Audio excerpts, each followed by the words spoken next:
Okay, here we are. Guess what? My back is much better. Still not good, but much better. Much better. So, for today I plan to do some reacts and maybe we are playing games. And oh, look at this. 2 unavailable videos are hidden. Great. Awesome. I don't even know why they are hidden. Would be interesting to know, but you know. Of course they don't tell me. Why would they? Why would they? When it comes to playing games, I thought maybe we continue Half-Life 1. Because next week I will be busy playing 83. The demo of 83. So if anyone wants to join me there, yes, you can. Of course you can. I mean, it's a multiplayer demo, so yeah. We go on the same servers, on the same faction. I'm gonna make a squad open, you join the squad, and then we flank. Because that's what I do in those games. I flank. I always flank. And then I get kicked for inactivity because I'm laying just on a door being the spawn point. Actually happened. Actually happened.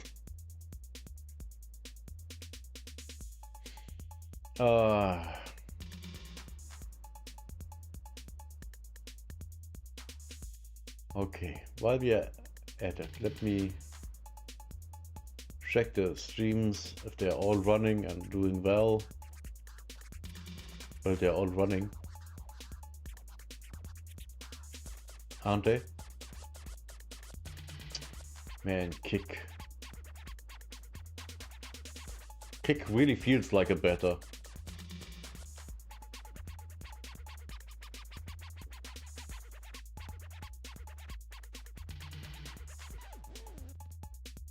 It really does. Unlike YouTube that actually enhanced some of their stuff, they had an update.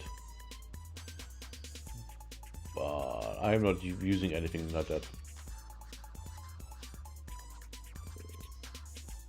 Okay. So, what do we do first? Something funny that's not too long.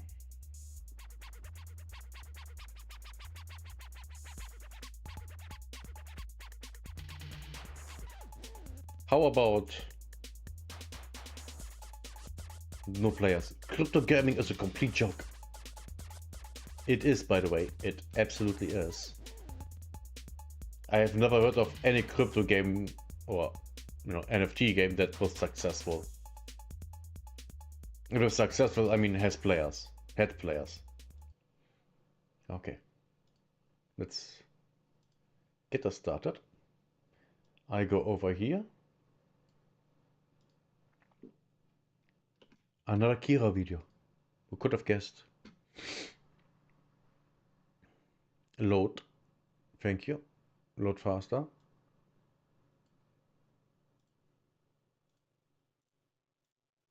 Here we go. All right, what's up, friendos? Welcome back. The year's 2025, and it's been 6 years since I first heard the phrase, cryptocurrency games are the future, old man. Get with the times or stay poor. We all know 6 years is enough time for games to have been developed, especially with the hundreds of millions of dollars. Let me guess. Not one of the announced crypto games was finished. Not one. Well, with the exception of the one that we saw a video about yesterday that got finished. And then everything went offline and they ran with the money.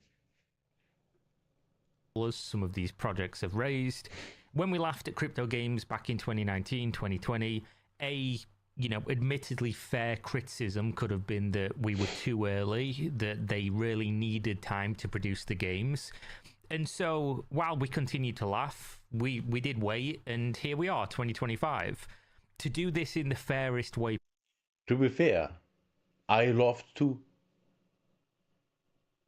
And I think I was right with that. Completely. But we will see. Possible. I wanted to use objective data to pick which games I was going to try for this video, because every time before now I've done this, Crypto Bros paused their 100th rewatch of The Wolf of Wall Street to, ham fist type, probably one finger type on the keyboard, that I'm just a filthy no-coiner who cherry picks bad games to make them look bad. Unfortunately, the method of doing this was an absolute disaster. I'll show some of the games that I found using this method, but after having done so, I had to change the way I was going to do it, because even I felt bad for how bad this stuff looked. What I was doing was using a website called DappRadar and noting down the monthly trending games which had the most active users. Because say whatever you will about crypto gaming, but they do have one positive thing for somebody like me: numbers, easily accessible numbers. You might lie, I might lie, but there's two things that don't lie: Shakira's hips and the blockchain. Using DappRadar, we can see exactly... Isn't Shakira about 50 right now? Am I wrong with that? Isn't she about 50? So who would want to see her hips? Exactly how many users each of these games has on a daily basis, exactly how much money is exchanging hands in the playing of these games, and then using those numbers against them, we can, look at exactly what the people are using, because surely the best representation of their whole market is what's being used within that market, right? Yes. So without further ado, let's go. Let's dive deep and showcase the best games in the cryptocurrency world. First, Did we get the top 10 or top 5? Not top 20. The video is too short for that. A snapshot of DappRadar in July, and the number one game by a country mile is called Nine Chronicles. I downloaded the game in July. Never heard of this, ever. I tried to play it. I was going to make a video about it. And fortunately or unfortunately, I decided not to. And then when clearing some space on my hard drive in August, I lost the footage. Suffice to say, you're not missing much, because it's an absolute abomination. Take the worst elements of the most predatory dogshit mobile game you've ever seen, and then dial it all up to 11. Yeah, this looks just like a mobile game, yeah. 100%. Jesus Christ. Look at what everything is slapping you with their dicks in the face. Oh my god, there's so much going on the screen. The only thing here that's not completely overloaded is down here. That looks nice, and everything else is just like, oh my god, here, suck my dick. Jesus Christ. This looks horrible.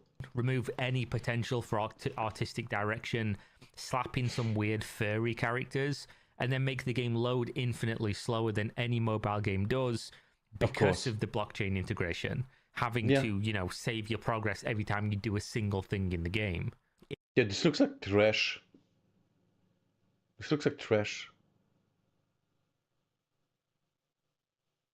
This is horrible. In an hour of playing, you'll be subjected to something that is worse than the worst gaming experiences, somehow making mobile games look like you're drinking champagne out of a fine crystal glass. Nine Chronicles was described as an MMORPG, open source, decentralized, powered by the players, for the players. The description makes it sound like it was everything that the Crypto Bros had been preaching about for the last 6 years. A game that could run forever, that gave the players control over their own assets, that you could, have this perpetual... That's always what they say that they want to do. And then it just fails. It just fails. I bet that's the same here. Marketplace and make money and sell and buy things. And what we got instead was a leaderboard, fear of missing out, AFK cookie clicker game with every single greedy element you can think of. Gacha, yeah, of course they've got that. Crafting that Yeah. you can skip to make better stuff with money. Yeah, of course. Time limited packs, leaderboards, power ups. Think of something that could make a So it is a mobile game. And the crypto stuff is just, oh yeah, here's this also. Which makes the game run worse and has no actual value at all. Great. They would have maybe even made actual money if they just released a game without any crypto. game that is already bad, just complete pay to win trash, and this game has it. And then remind yourself that this game is doing tens of thousands of dollars per day in daily transactions, even having some inexplicable or unexplainable days where they have $6 million of transactions. And this, going by the numbers, is one of the top 10 most played cryptocurrency games. So at this point, Yeah, I wouldn't trust that at all. There's something fishy going on. When on some days there's so much money going on. Highly suspicious. I was asking myself, why? Why would anybody choose to waste their time or their money on this absolute garbage? Because in life, Well, the answer to that is easy. Stupid people that think they are smart. That's who it is. Very, very simple. I can think something isn't good, so can you. A personal judgment, right? Subjectivity. But I can also put myself outside of myself and look at something and think, oh, I don't like it, but I can see why somebody else would. I can say I don't like watching sports, but I understand why somebody else would enjoy watching sports. Yes. I don't see a single reason why anyone would play this. Play, I guess, is a pretty loose term that we're using. But then I remembered, what was another selling point? There's decentralization, there's owning your own assets. Then there's play to earn, right? Is that what I was missing here? Is play to earn carrying this game? You remember, right? Play to earn would be the reason that gamers would flock to crypto games in the future, according to the crypto bros, because doing something as a hobby and enjoying yourself is something only poor people and idiots do. Every single waking moment of your life should be devoted to the Sigma male grind set. If you're going to waste your time being a brokey playing video games, you'd really be better off just getting yourself in the salt mines of Moria and farming until your fingers are bloody for a few cents in the soul-crushing husk of a video game instead. Because money. He's right. That's literally what these retards are all about. Hello, Ulo. Man. This is so dumb. Oh shit. Dumb. This might be a bad position. At this point, I decided to go and look up if people were making big money playing this game. And maybe that's why, tens of thousands, hundreds of thousands of dollars was exchanging hands. And why the game would probably earn tens of millions of dollars. To be fair, this looks good. And this looks intriguing. An intriguing looking alien that reminds me of the Azari Mass Effect. The hot blue woman. By now. What I found was that the game's currency was worth a few cents each, and the game rewarded you for non-repeatable achievements in the game, such as hitting level milestones. The milestones would be like, complete a certain stage of our AFK game by just simply leaving it running for however many hours it would take. And then they'd give you... Yet this is so dumb. It's unbelievably how dumb it is. 5 of their currency, so a fraction of $1, an amount unlikely to even cover the running of the electricity on your device. So the idea you're earning from playing simply doesn't exist. We knew it never would, of course. Because the only people that earn money by playing games are gold farmers. And they use bots mostly. So they aren't even really playing the game.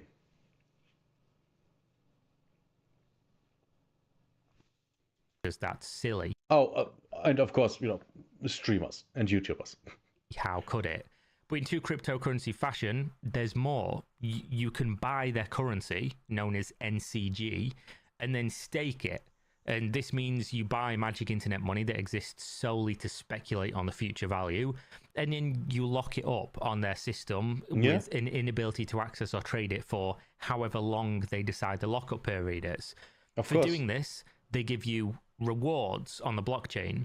Of course. These rewards are, of course, completely pay to win, but due to them being on the blockchain, they're also sellable to other players, meaning you buy the tokens for real money, you lock them up for, however long it's going to be, and then they return you rewards, which you can sell for their currency to other players and then convert, presumably, back into another currency that has a real world value. Not super complicated. I'm probably making it sound worse than it is. Basically, they give you game items, you sell game items to other players for their token, and then that token, assuming that, there's still liquidity in the game system and people want to buy these things and want to buy their token, you can probably then convert their token to Ethereum and then Ethereum to real world money. And the rewards become better on a tiered system based on how much of their token you stake. So basically, their biggest one, you can lock up 10 million tokens, forget this, a 259.9% APR, a totally sustainable and believable return on investment. If it sounds too good to be true, it is. This is completely retarded. Completely. If you are falling for this, you deserve everything bad that happens to you because of it. Everything. If you're a fucking child, I guess. Because you know what they always say when you spot something that's a scam? It's if it sounds too good to be true, it probably is. And anything promising hundreds of % of return is the definition of too good to be true. They're outperforming the best investors on the planet with this one. With a token for a game that I can't really see many people playing, to be honest, but somehow, I guess, is making money. For this to even make sense, you just have to believe that generating from thin air an insanely large amount of items in a game won't cause hyperinflation and therefore tank the price of the items and therefore make it worth less and then make the token worth less and then, of course, completely collapse. You would have to be naive to think that this will work out in the long run, but here we are. It's crypto land, baby. So your options for play to earn here, as almost every single crypto game I've seen has been, is to either earn less money than you would gain from walking around outside your local store for 30 minutes picking up pennies or, tin cans and turning them into the recycling plant, or spending thousands of dollars on fake internet money tied to a uniquely dogshit game and hoping that this is somehow a sound financial decision. Truly the future of finance and fun. But hey, Kira, this doesn't represent the crypto game market, right? In fact, you cherry-picked this one by using data you don't control. And actually, this game is bad, but it's one of the only ones on the planet that anyone's actually interacting with on the... Yes, that was my point that I wanted to bring up. When is he showing more games? Because we have only seen once, and the video is almost half over. Please, more games. I want to see the abominations that the crypto bros are playing.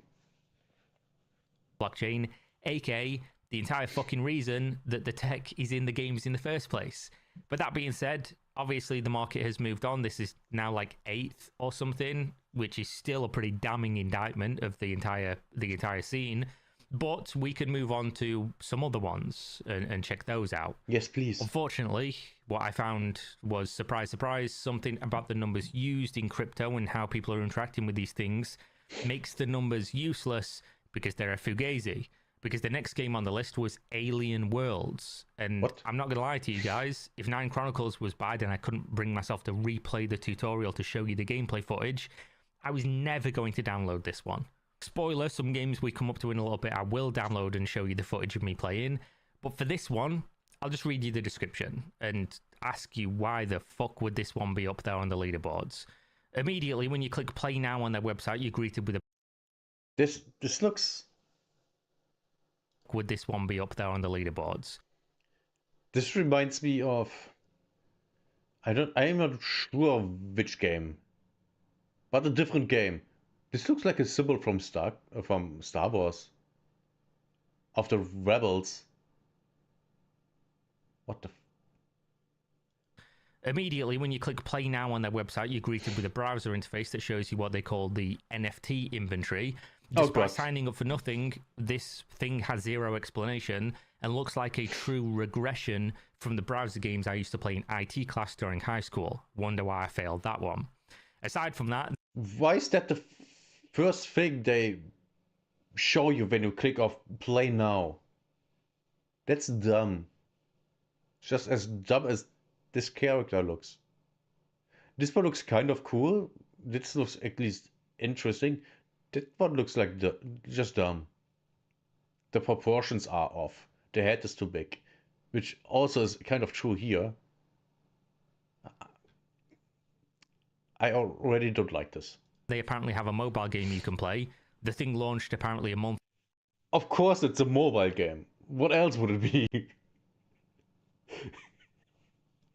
Ago on July 17th and has 100 downloads. So if this is the future, the community must be stuck right alongside me in the past. But I mean, who am I to talk shit when this is their trailer? Oh yes. What? This is their trailer. From the makers of Battlefleet Armageddon. Never heard of it. Mercury Forge presents. Enter the arena. Wait, what did they say? Enter the arena. The ultimate Alien Worlds turn-based FPS arena? What the fuck is this word salad? The ultimate Alien Worlds turn-based FPS arena. How do you play an FPS turn-based?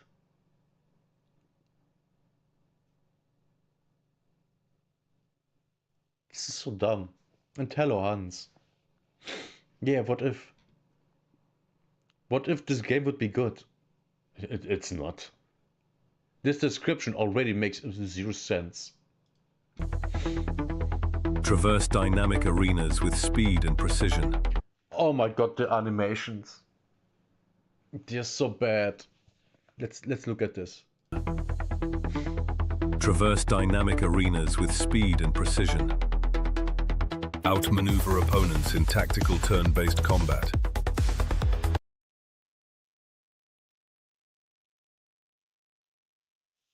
Didn't they say FPS? Why is it a third-person shooter? Wait, what? They said FPS. FPS is first-person shooter. Why is it... what? The description makes even less sense now.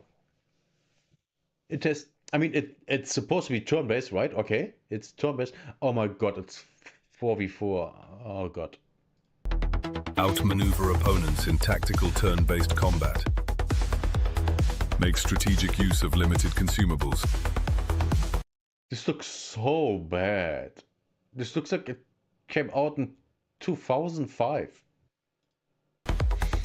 Activate powerful racial abilities to turn the tide. And collect skins to customize your character's look.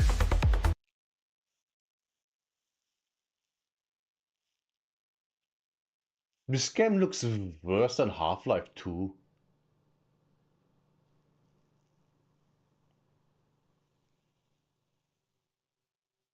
This game is so bad. Everything I have seen here is so bad. It's... I don't even know what to say. It's so bad. It's incredible how bad this is. Aren't these people ashamed? Oh wait, no, they want to make money with cryptocurrency. Of course they aren't ashamed. This is a scam. This is 100% a scam. And the stupid people are falling for it. Go on, spread a little mayhem today. All of Wait, is the game called Mayhem or Alien Worlds? What the 149 views and 4 likes, and yet on chain there's millions of dollars moving hands across months of operation. Yeah, nothing shady there. Nothing shady there. How Why? I'm not here to speculate, but yeah, again, just random days.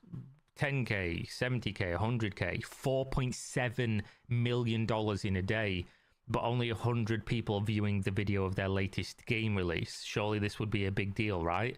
But of course it isn't. People just spending money, moving money, who knows what's going on there. At this point, I really thought to myself, me cherry picking the games that would be funny to look at was probably going to yield better results than what the on-chain data was showing me. Because apparently what people are interacting with in the blockchain world is gambling, things that aren't even games, or games that are worse than mobile games. So instead, I decided to... Is anyone surprised by that? Is anyone surprised by that? I am not. I mean, the crypto bros go to a party where they get blinded by the lasers. Literally. Literally, that happened. For the ones who don't know, that happened. I watched a video about that and reacted to that months ago. I think I did, yes. Or at least I've watched it. Maybe didn't react to it. But it happened. It happened. Just go to crypto YouTube, try to find one of these creators that have an audience and not just hundreds of thousands of subscribers back when they used to promise giveaways and then never give them away. You know the ones, right, where every video is somebody soy jacking over earn $40 a day playing this fucking terrible game, and then every comment is somebody posting their blockchain address hoping that they'll be given some money for some reason. Just basically the Oliver Twist, please sir, can I have some more? Just hoping that somebody's going to slop some crypto into their bowls. Oh, I did forget the other half of the comments is people saying, actually go look at the game that I'm invested into because I've put lots of money in and I need to make it back. So please talk about it because hopefully that means somebody will buy the things that I spent too much money on. Please, please, before my wife finds out. So I saw... Yeah. Crypto bros are some of the most retarded people in the world, I think. Because they actually believe the lies that they are being sold. Which is really something. Through the recent videos of some of these channels, and I came across something that looked fairly promising. It was a game called Calamity. This was right in my alley, I like MMOs, I like RPGs, and this is apparently an action. This does not look bad. This does actually not look bad.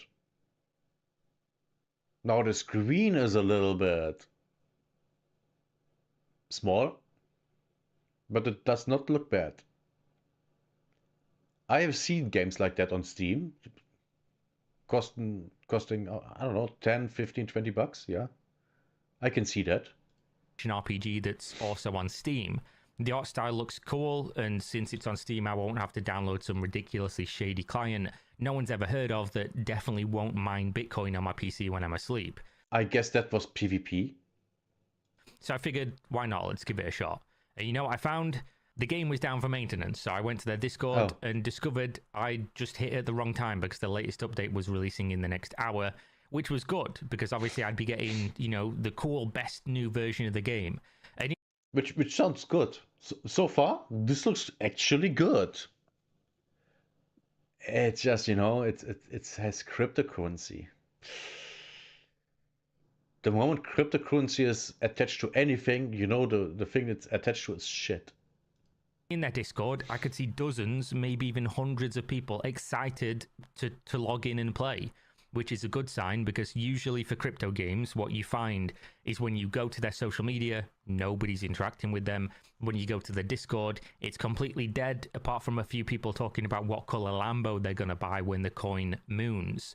Calamity, at first glance, is a charming little old school inspired action RPG with MMO elements. They describe it on Steam as, quote, an action RPG with engaging classic gameplay you love, conquer dungeons, challenge players, and gear up with epic loot in a world with a player-driven economy. This art looks good. I mean, it's not, incredibly good, but it's good. It's completely fine. If I see that, I'm not going like, oh yeah, no, I'm leaving. No, yeah, It looks good, especially, cute girl. I like to look at it, yes. So it's intriguing. Which sounds promising, right? But let's just remember, there isn't a single thing that these people will not ruin. They can take the most basic, the most novel concept, and then soak it in human piss. All for a handful of dollars. Not life-changing money even, just enough to buy a Starbucks every day for the next month or so. Just imagine. World of Warcraft coming out. I don't mean retail WoW. Retail WoW's shit. I mean, vanilla WoW.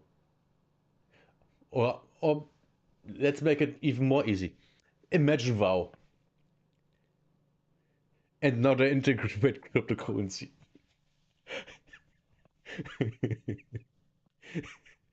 That would be almost the only thing they can put into the game to make it even worse than it already is. Man, that game is such a mess. Calamity threw me into a short tutorial, which exposed some of the worst game controls I've experienced in recent years. Oh no. But nothing I couldn't get used to, before dropping me into the town hub, which seemed to revolve around this portal, and doing dungeons, which would scale in difficulty as you progress.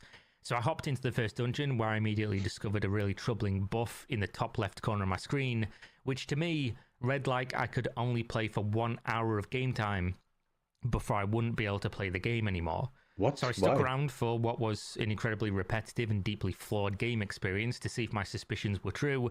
And you know what? They were. This was... Oh my god, that's so dumb. They limit your time to play? In their own words, I'll quote them, an action-packed RPG that revives the engaging gameplay of legendary titles such as World of Warcraft, Lineage, Diablo, Albion Online, and even Dota. The quote... Why would you call out Albion Online? Didn't that game fail twice? Values the hardcore and grindy essence of classic RPGs. But the game is a dollar store version of a free-to-play MMO you could find on Steam Early Access, with 1 hour of gameplay per day allowed for free-to-play players, and then you need to buy dungeon time to progress in the game. Why would I do that? Why would I do that if I could just play a better game? Why? This makes no sense.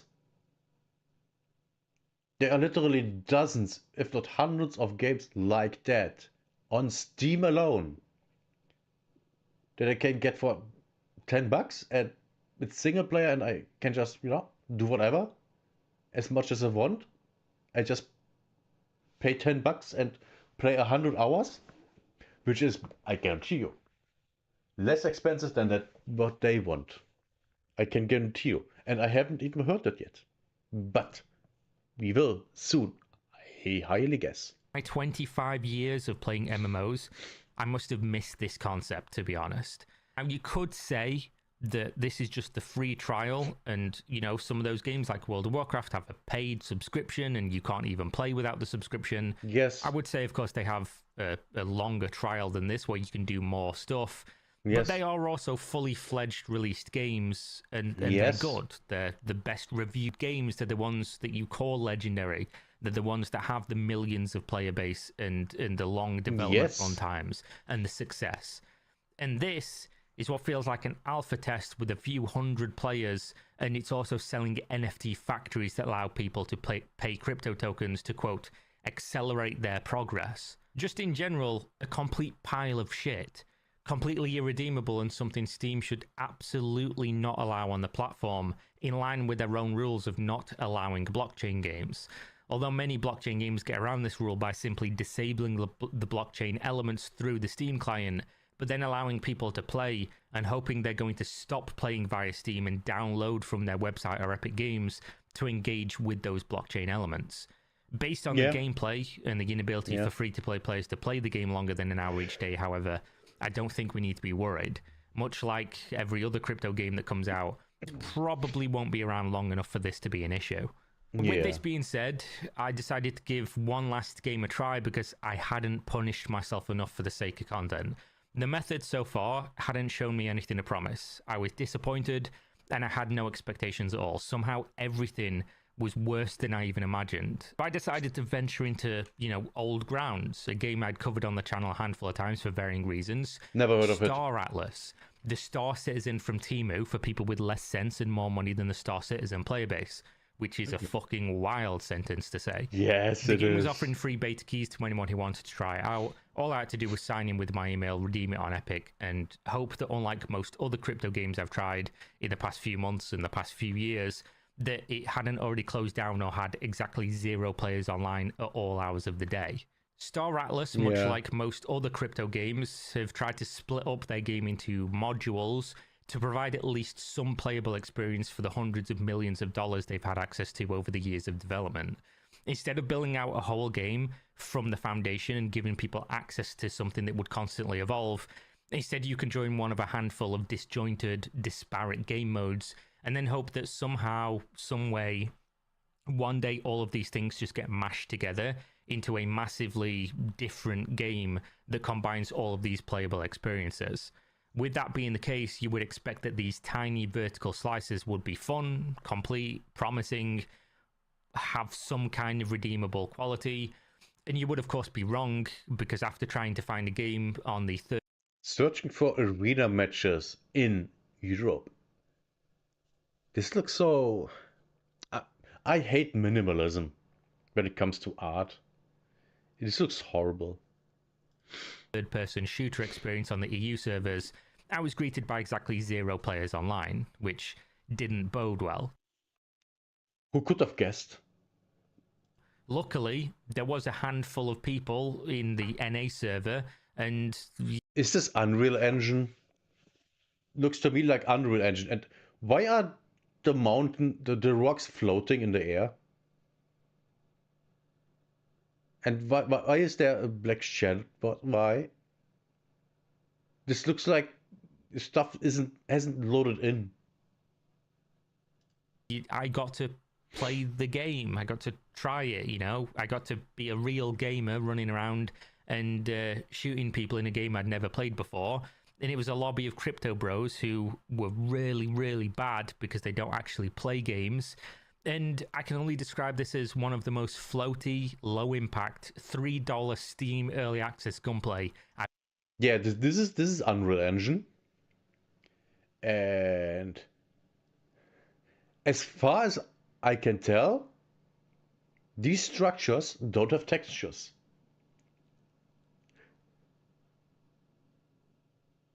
These are untextured structures from the Unreal Engine shop. Oh my god. Ever experienced. Not only that, but we were on the only map I assume that exists in the game, which was annoying to navigate and had... Wait, only one map? One map? And stuff in the map that don't have textures? What the fuck is this? almost no textures on it. The only Told you! remotely cool thing about this game was the jetpack movement, but aside from that, the weapons sucked, the hit registration and feel was terrible, and it was just overall an incredibly poor introduction to the game. And we have to remember, this game has raised hundreds of millions of dollars. Then why is it so bad? Oh right, because they took the money and ran. Following this, I thought I'd give the other game modes a try because they can't all be as bad as this, right? The main one that had the big button to click, you know, the one that invites you in, it's a different color, it's bigger, and you think, wow, this is the thing that they really want you to play, right? It invited me in, it was the big deal. It was called Enter Galia, a single-player open world. Oh god. This dropped me into a hangar. It showed me dozens of ships that you could presumably buy with thousands of dollars, hoping for some reason that the game would both materialize and be worth playing once it did. To be fair, this looks cool. I think this looks cool. But I also think this is just an asset bought in the Unreal store. I selected the only ship I had access to, presumably the free one that everyone gets access to. I watched it spawn and then hopped aboard. I quickly realized that the Star Citizen from Temu was a much more accurate description than I thought. The ship had hardly any interactive elements, and then I couldn't help but laugh when one of only like 3 interactive elements that I could actually use was a gunner seat that literally didn't even do anything except have my character turn into one of those air-blowing mascot things with the wavy arms, and then a pilot seat that whenever I clicked made my entire screen turn black and sometimes crashed my game. Even when I got out of the seat, I could hear my character shooting, running around, doing things, but the screen... How can you be this incompetent? How? Oh, right, because they didn't bother. They didn't bother because they just wanted to get the money and then run, which they did. Remained black, and then, of course, if I tried to get on again, it would crash. No matter how many times I tried, I couldn't get the ship to actually do anything to even try the game in the first place. So their main feature, the big grand experience that they're advertising, was this. It was a gun game tucked away behind a few menus with less than 6 people playing it, and a single-player open-world experience that ended before I could even get to see the ship interface. Oh, and before I forget, there was also this thing called Fleet Command, but if you look at it, you'll see exactly why I opened it and closed that menu as soon as it loaded. Yeah, this looks but horrible. At least it did load, I guess, so, you know, bonus points for that compared to the other stuff. And that's where I'm going to leave it for this one. You know, 6 years, billions of dollars, and this is the cryptocurrency gaming market. I have no doubt I'm going to be accused again of cherry-picking the worst games to make... To be fair, this looks kind of interesting. Of course, the things aren't to scale, but it looks interesting. But that's not enough compared to all the other shit that the game is. Jesus. Them look bad. But I tried an impartial method of using data provided by the blockchain websites to see what's being played the most. That didn't work. Apparently, those aren't good enough. Then I tried to look at their influencers, the ones with, you know, hundreds of thousands of subscribers on YouTube and Twitter and things like that, and see what was getting the most recent views on their videos, and that didn't work. So then I went to the most funded, the ones that get the most views on YouTube, the ones that have raised the most money, and that didn't work either. So I'm not really sure where I need to look, to be honest, but I'm sure there will be people in the comments saying you should have played X, you should have played Y, you should have played Z. And I'm going to read those comments and I will go and try them because I'm curious, I'm a curious guy, and if there is something that never gets old, it's hearing that actually this is the game of the future, and then I download it and it's something that wouldn't even reach 1,000 concurrent players on Steam 1 week after release, or it's a game like Off the Grid. So it's Concord. Yeah. Oh, imagine Concord comes out again and it has blockchain support and NFTs. That would be hilarious. Which has a player base on Steam and is actually a fairly enjoyable game if you treat it as like an early access Steam release.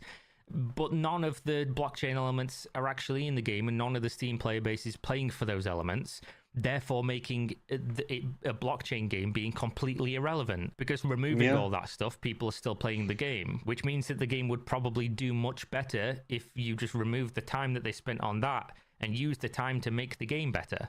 Thus proving that one of the only games that's managed to maintain a player base of real people on Steam while being a technical blockchain game, I guess, is better off without the blockchain. That being said, you know, suggest content you want to see me cover, and if you want to support me and my content, feel free to check out the links in the video description. Game subs if you want to buy some cool anime-inspired merch or flavored gamer powder, Discord if you want to suggest something for me to look at, and social media if you want to see the one tweet I make every 6 months. Either way, thanks for watching. I'll see you on the next one. Peace. What he said. React to this one. Well, you are a mod, so I trust you. I hope this is not TOS.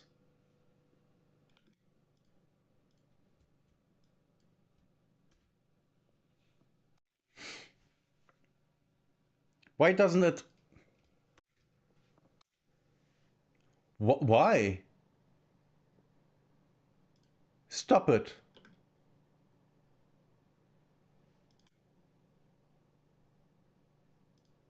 Stop looking for shit.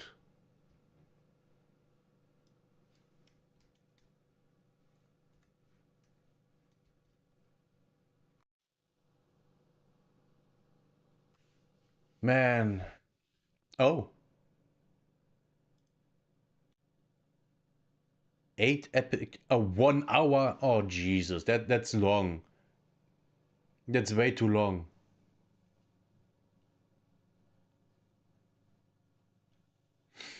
Oh, 1 hour.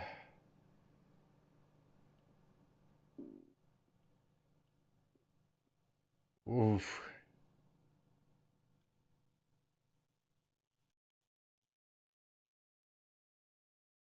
You know what?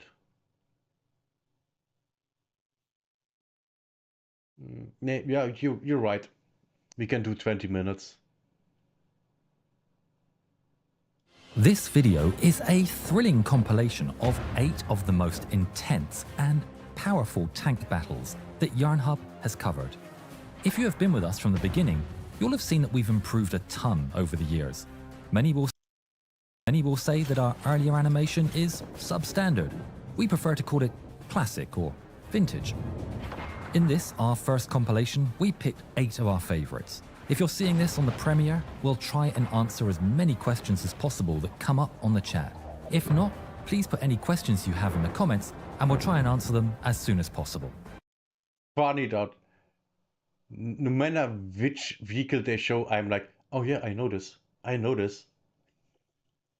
I know them all from War of Wonder. It's funny. Now, prepare to witness the raw strength and firepower of these impressive armored vehicles as they engage in fierce combat on the battlefield. And let us know if you see the cat. It's August the 22nd. Maybe this will get her at War of Wonder. No, it won't. 1917, World War I, and an attack is underway near Ypres. Supporting the British infantry are several of the new cutting-edge Mark IV tanks. The battlefield is covered in mud and pitted with craters. One of the tanks, named Fray Bentos, is slowly advancing. Walking alongside his tank is Captain Donald Richardson. In the open, under fire, he communicates directions to the driver, who has terrible visibility to navigate the treacherous terrain. The advancing Fray Bentos manages to take out the German machine gun, and there's a cheer inside the tank as they lumber towards more of the German guns. Still outside the tank, under heavy fire now, Richardson is hit in the leg. Unable to continue leading the tank, he is forced to retreat back inside Fray Bentos. With all the crew inside now, the driver, George Hill, is hit and falls out of his seat. The tank trundles on with no one steering. Realizing the danger, Richardson tries to grab the controls, but it's too late, and the tank veers and slides down into a deep crater. Okay. The Mark IV jolts to a halt, stuck fast in the mud of Passchendaele. Oh, I know what's going to happen. Now they get surrounded and they fight the Germans off. Charging in mindlessly is something I would love for the enemy to do, but not you. Hey. Hey. What? He wanted me to react to it, so I do. The crew of 9 are now trapped in the middle of no man's land during one of the most ferocious battles of the war. Surrounded by Germans, their actions and their tank will become legend. Sergeant Robert Misson and Lance Corporal Ernest Brady step outside to see what they can do and, if possible, release the unditching gear. Mark IV tanks carried a large beam covered in sheet metal that could be attached to the tracks and dragged underneath the tank to get it unstuck. While working, they hear the sounds of bullets on armor. The Germans aren't just close, they're 30 yards away. Misson dashes back inside Fray. For the ones who don't know, 30 yards are roughly 30 meters. That's close. Really close. You didn't watch it? Great. Bentos, narrowly escaping the hail of fire. Lance Corporal Brady isn't so lucky. He's on the other side of the tank, working to attach the unditching beam. Caught by enemy fire, he falls in the mud, never to rise. AKA he died.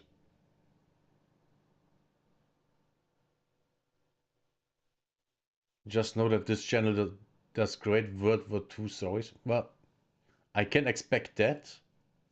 I mean, when you do a video like this. 2 years ago, Jesus. 2 years, that's so long ago. I hope they don't copyright strike me. Inside the Mark IV is cramped and hot, but that's the least of their worries. The crew must contend with a constant stream of bullets, bombs, and heavy artillery. Unfortunately for them, they are also at the risk of friendly fire. The men are sitting in a high-tech gold mine. The Mark IV offers better protection than most of the technology at the time. The tank was a recent military development in warfare, and the Allies would rather blow the crew out of the mud than gift a secret weapon to the Kaiser. Of course. To make matters even worse, the main tank guns are at the wrong angle and can't be used to blast the Germans. So, the men must rely on whatever's around weapons-wise to fight back. A grim situation, lightened just a little by the name of the tank, Frey Bentos. Captain Richardson named his Mark IV after a brand of canned meat that was popular at the time. Meat surrounded by metal. An ironic joke to inspire the men in time of war. The Germans push their attack, and a soldier manages somehow to get a grenade into the tank itself. After what must have been a heart-stopping few seconds, the crew grab the grenade and toss it out again. Incredibly, the men are holding off the Germans with only their handheld weapons. Metal bounces off the tank during these fierce exchanges, injuring the crew further. Of the 8 brave souls that remain, 7 have been injured by shrapnel. How much longer can they withstand not only the German onslaught, but shelling from their own side? The hours pass as this extraordinary standoff continues. The hours then turn into days of heavy fighting, with the Germans attacking. Days? Jesus Christ. Now that's something. Days in that tank. And for the ones who don't realize how bad that is, they have to piss and shit. They have to piss and shit. And the plucky crew forcing them back again and again. As the days dragged on, they were forced to drink water from the radiator. Desperately hot by day and exhausted and freezing by night, the Frey Bentos boys spent an agonizing 3 days and 2 nights repelling the enemy. Completely exhausted and realized that guy just hits the tank with a shovel. Well, a spade. What is that? That doesn't do anything. That no help was ever going to come, they had to finally not a grenade getting inside. At least one got inside, and they throw it out. Great confidence, bad weapon, yeah. Face the fact that they were on their own, and that if they were to stand a chance of survival, they were going to have to make it across no man's land. Crossing no man's land was a deadly undertaking, and the crew knew that the British infantry would shoot anything moving coming from the German positions. Richardson decided the best bet was for the men to leave the Mark IV one at a time, starting with Sergeant Misson. He had the most dangerous job of all, crawling across the British lines in order to warn them not to open fire. His body stiff and aching, Misson ran the gauntlet, sliding on his belly through the mud of Passchendaele, bullets and explosions falling all around him. He was a sitting, or rather crawling duck for anyone with an itchy trigger finger. After many close calls, covered in mud, he managed to get close enough to shout to the British lines and warn them he was on their side. Once he'd made it across and warned the British not to open fire, it was the turn of Captain Richardson and the surviving crew to start the perilous crossing. They elected to drag their Lewis guns along for the trip, so they wouldn't be seized by the enemy.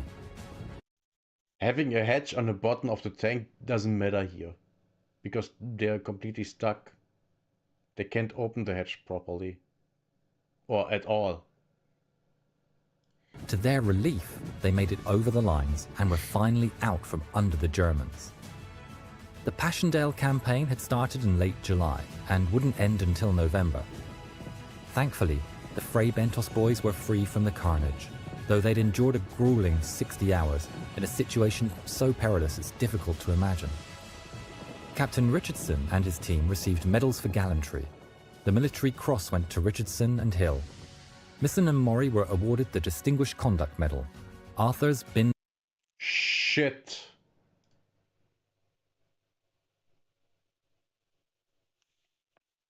Yeah. Yeah, exactly like I expected. Fuck it.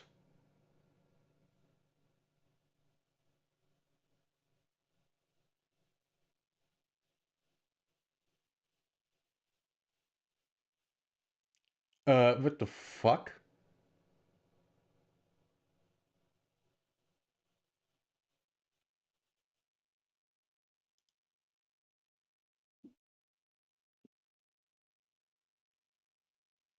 Yeah, funny thing,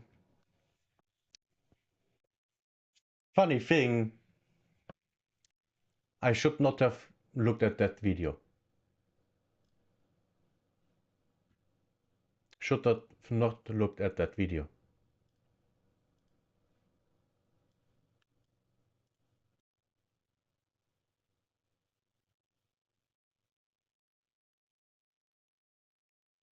But the most interesting thing here is avoid restrictions on YouTube live streaming. Why is this a thing for me? Why is age restriction? As of July 22, we are increasing the minimum age required to live stream to 16 years old. Do I look like I'm under 16? This means that creators will need to be 16 or older to be able to live stream on YouTube. Additionally, live streams featuring 13 to 15-year-olds who are not visibly accompanied by an adult may have their live chat disabled, and the account may temporarily lose access to live chat or other features. Please know that in the future we plan to take down these live streams, and the account may temporarily... Okay, this doesn't affect me. Why is this even here? Why is this here? Oh, I have a suspicion. Let me... I have a suspicion. Wait, my stream is back up? Is this a new stream or what is going on? Let me check something. Let me check something.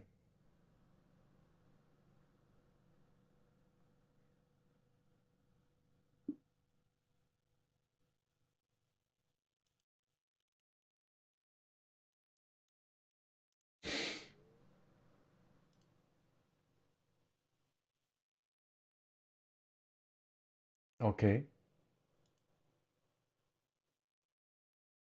Okay.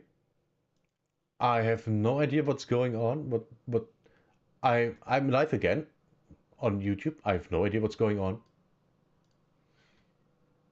But yeah, I'm not taking any risks anymore. No risks. No risks at all. That's too much.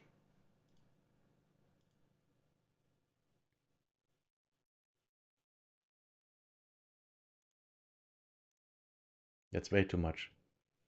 The only really where I can see the AI detecting you for a 16-year-old is heavy makeup. Yeah, sure. Yeah, nah, nah. That video is too scary for me. Actually, it might have been the video.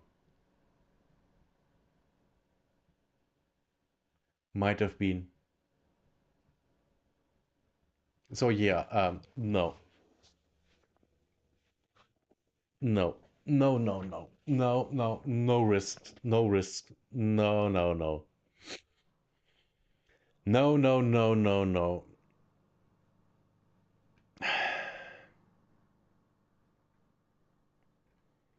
So we are doing something else.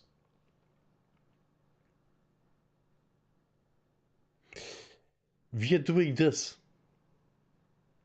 Delusional American TikToker tried to fix Pakistan and lost her mind. Who could have guessed?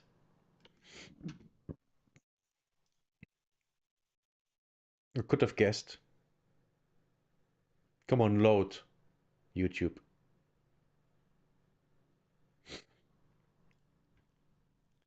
The American TikToker who tried to charge Pakistan $20,000 a month to fix their country, who was then deported back to America, but then fled the airport during her layover in Dubai, and then Wait, what?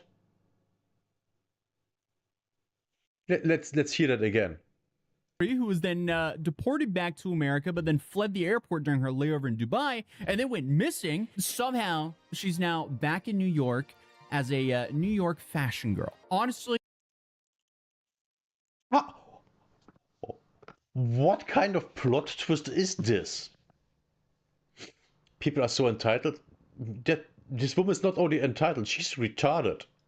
I kind of have to admire her side quest game because it's very strong. So, I guess after vanishing in Dubai and leaving the internet guessing whether she was jailed, deported, or gone for good, Onijah Robinson, she just popped back up. And the way that she's reinventing herself is somehow crazier than the Pakistan saga. I actually found out about this when I saw a YouTube video titled, Muslims Try Each Other's New York City-Style Halal Plates featuring Onijah Robinson. So that gave me whiplash, so I had to see what this was about, and suddenly I realized, oh, she's back.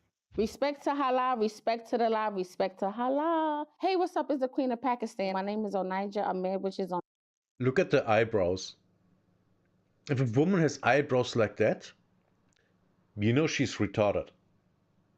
Onijah Robinson, and I'm here to try halal food. The meat and the rice is very important. Seasoned rice, all white rice. That's all they eat. There's no extra mashed potatoes, what we would do on a And 2 nose piercings.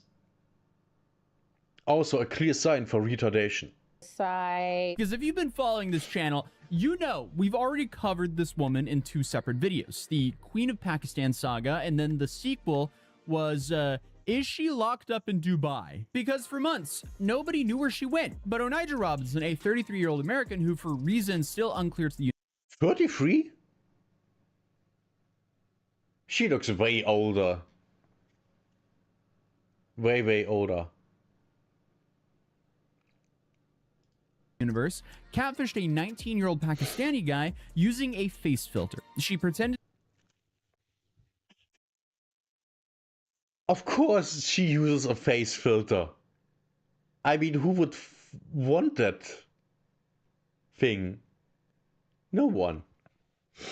to be a blonde white woman, married him online.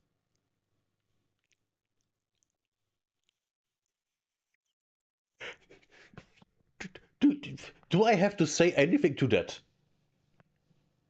And then actually flew to Karachi in late 2024 to make it happen. But when she showed up in person, there was a disagreement that led to her deciding that this was her new home. She was just going to stay here now. So she camped this guy's country like it was a field trip, declared herself his wife, and essentially just dug in. She did not want to leave. And from there, it just went so much crazier because then she decided that she was just going to start holding press conferences, not to apologize, not to explain anything, but to demand money, and not pocket change either. From who? And why?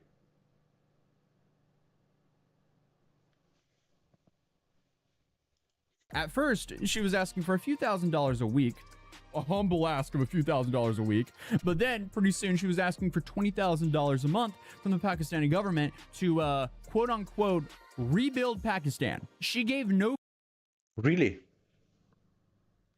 Have you ever built anything?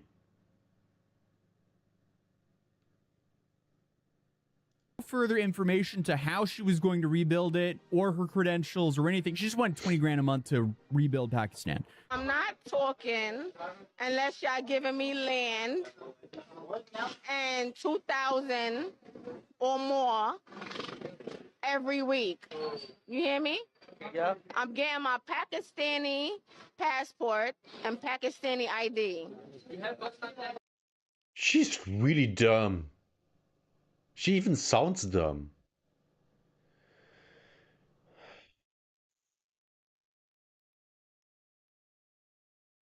We really need to bring back a natural selection. I'm getting it. Do y'all agree? So, obviously, that's quite the wild ask in a country where the average government worker makes less than that a year, if even. And honestly, as you would expect, she got attention. Local media showed up because, of course, a delusional American demanding government money, that's a phenomenal story. Hence why we're here today.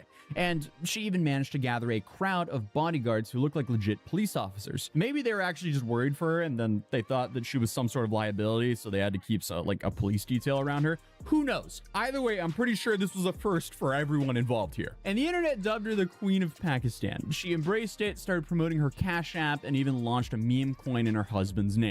Her Cash App and the meme. She went all out on the retardation. On the she went all out on the give me. Wow.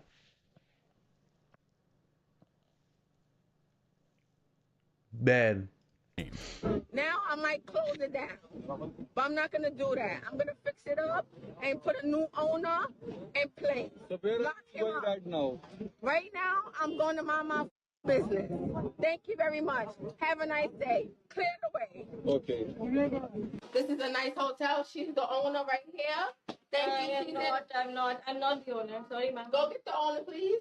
The owner is not here, ma'am. The owner. This is the owner. Say hello, everybody. This is the owner. Say hello. She's very shy. Don't worry about it. She's very shy. Okay, so obviously Jesus Christ, she makes everyone uncomfortable. Who could have guessed?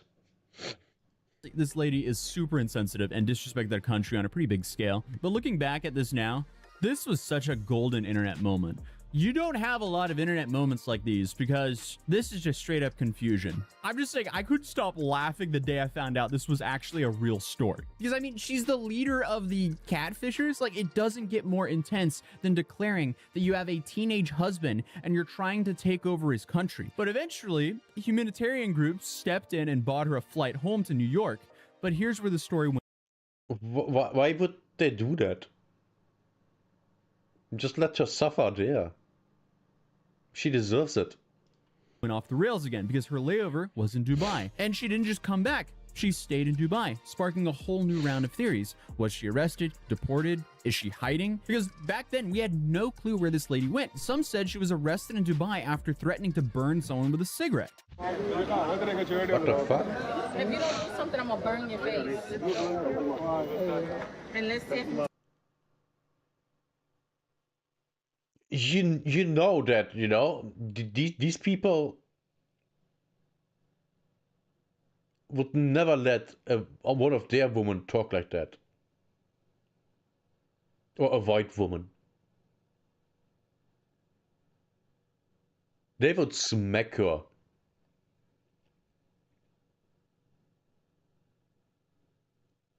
Why are they letting her do that? Touch me out here in the streets. I'm dead ass. I'm not playing. I swear to God. Make a decision. Others swore she was in jail facing 5 years. Some thought that she secretly I wish. I think everyone wished. made it back to New York and just wanted to lay low. And one guy even went on TV claiming to be her son, which got debunked. Nobody knew anything for sure. Just that she apparently wanted to come home.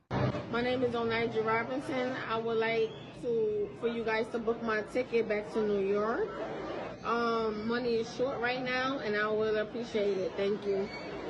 So that's where I left it. The last time I covered this, it was basically an internet cold case. But as we now know, she popped up back in April, and the updates have not gotten any better. First up, she resurfaced in New York with an interview where she calls herself the Pakistan Princess. And here she said that she was not arrested in Dubai, and she was just stuck there for a month. And she wouldn't explain the situation, but insisted that she never went to jail. I do know that someone had to pay for a flight from Pakistan back to New York, and then when she decided to abandon the journey at her layover in Dubai, one could only assume that she was out of money and was stuck there until someone bought her flight home. Either way, it's confirmed that she was stuck in Dubai, but did manage to make it back to New York after about a month there. And Dubai is kind of expensive. It is. It's a rich people place. So being stuck there, yeah, that sucks. On a romantic date, you know, we had basically, we met through the internet, basically. Right. But is he in Pakistan? Yes, he is. No. So have you, like, okay, so when do you plan on going back? You know, we're gonna discuss that, but right now we all staying in New York soon. So shout out to everybody. Respect for the law, respect for the law, respect for the law, respect for the law, respect for the law. I have no idea what she's saying. To me, this just sounds like gibberish. Respect to the law. Okay, so she's still saying that she's married, no name, no timeline, I'm just married. So that's interesting because her teenage husband, Nidal Ahmed, gave an interview saying that they're still together, in love, and working on projects. But he mentioned that they're not married. So that's confusing. I don't know what's going on there, but obviously they need to get their story straight. So either she's married to him or married to someone else, or maybe she's been married for years. I don't know. And it's not like these two people are just miscommunicating, because very recently, Onija posted on her threads that she's been married for 2 to 3 years. Just let everyone know my marriages have nothing to do in New York. My husband is not from New York. Han, loving wife, blessed wife, married for almost 2 years, going on 3, but God has planned. No one can ever destroy. That sounds so dumb. So dumb. But then again, I'm not surprised at all. Okay, whatever that means. But I guess to break things down, Onija went to Pakistan at the end of 2024 to meet her husband, who she married online. The guy was 19, and we all saw what happened when she got to Pakistan. So now she's in New York, and the 19-year-old is saying they're not married, but Onija is claiming that she's been married for roughly 3 years. The math isn't mathing here. But she has been trying to find a way to use her internet fame since she's got back. At one point, she was working with a stylist, cut her hair to a bob, and then showed up on Instagram in a bubblegum pink fur suit, giant sunglasses, and a massive Luar bag. So this looks so retarded. Apparently, she managed to get some sort of brand deal with Luar. And I mean, good for her. So never heard of that brand. in a few months, she went from demanding $20,000 a month to being hyped up in New York as a fashion it girl. Comments on her post were literally calling her a genius. So, I mean, that is interesting. And you know what else is interesting? She also demanded 50 million pounds from Donald Trump, because why not? Also, and why pounds? Why is she demanding British pounds from an American president? With the reason for this demand is stop playing with me, Trump. Okay? Yeah, I think she might actually be bala in the head. Man, it's a fascinating story. And we're not done yet, because around the same time, she also admitted that she briefly launched an OF, which is extremely confusing considering that she's been rocking a hijab almost every instance I've seen her, and she claims that she made $25,000 in less than 2 days, but then shut it down because, in her words, she didn't know that it wasn't allowed in Islam. How can you be a Muslim and think that doing Quran is not forbidden in Islam? How? This is so dumb. This woman is so stupid. How is she alive at this point? How? I would expect her to choke on her own saliva and die. And I don't have words. Can't tell if she's trolling or just very dense, because if you ask anyone on the street, hey, do you think OF is okay within Islam? They would probably say no. Her explanation was it was just bikini pics, nothing crazy, and that she's still learning about her. How many Muslim women have you seen wearing a bikini? It's not allowed. Her faith, reading the Quran on her own. Again, this is coming from the lady who spent most of her time on social media wearing head covers. I don't know. Interesting. Respect to the law, respect to how. Yeah, she wears the head covers because that's the only thing she knows about Muslims. I know that when I want to, become a Muslim, I actually, go to mosque and, you know, I, what is this retard doing?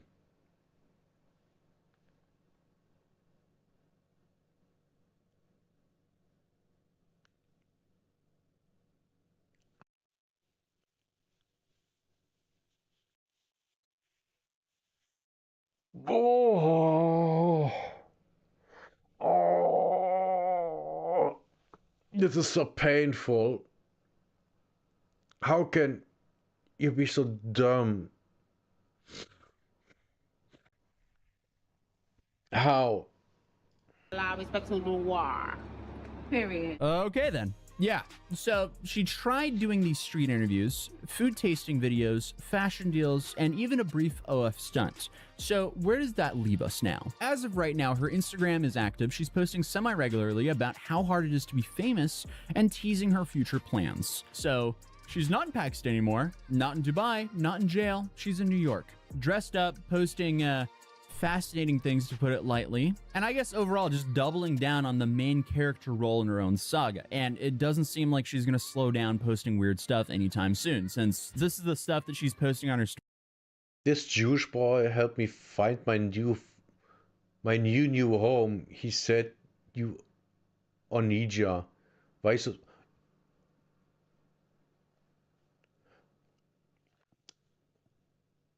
I think reading this has made me lose 10 IQ points. Please, someone take her phone away. Story daily. So yeah, I guess we'll just see what happens next. But until then, I'll see you guys in tomorrow's video. Peace. All right, what's up, friendos? Welcome. The American TikToker. This woman is so dumb. This was so painful. Oh my god. It was so unbelievably dumb.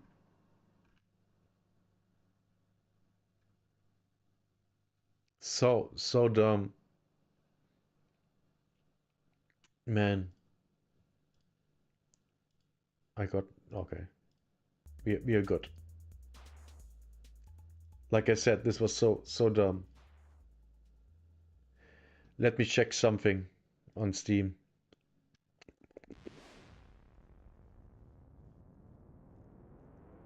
Okay, next fest demo. Exactly, this is it.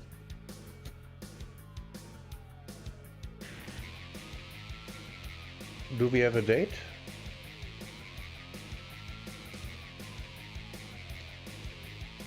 Saturday. Demo session will last around an hour. During next fest, 13th to 20th, demos available. Okay. Then today is not an option to play it. Okay, got it. Got it. I will get up, move around a little, see how my back feels and my neck, and then we decide what we're gonna do next. But first, I get up.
Okay. I had a thought. Who could have guessed?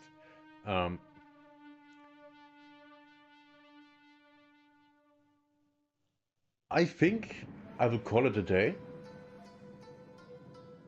Take a break and then edit a couple of videos. My back isn't completely healed yet, so I don't want to risk it. I know I streamed longer yesterday, but you know, if you have back problems, you shouldn't sit in front of a computer all day. That's really, really bad. And I actually need to pump out some videos. So yeah, tomorrow will be no stream because it's Monday and I want to edit videos. And for the rest of the week I've planned to play, come on, show it, 83, the demo. That's what we're gonna do the entire next week until the servers are shut down or I don't want to play it anymore. Of course, we also will do some reacts before we play the demo, but overall, we're gonna play this game. A game I'm waiting for about 3 years. I think 3 years, yeah. At least 2. And for the ones who don't know, demo. Next week, demo. While the which festival? Something. Steam Next Festival. Yeah, it's out. It's a team-based Cold War playing in 1983 tactical shooter with vehicles, as far as I know. So yeah, that's what we're gonna do next week, and I hope I see you then, because, well, I wanna show off the game because it's gonna be good. It's gonna be good, and until then, have a good whatever time it is where you are. And now you can watch me ending streams. Bye bye. Bye bye. A lot of bye bye.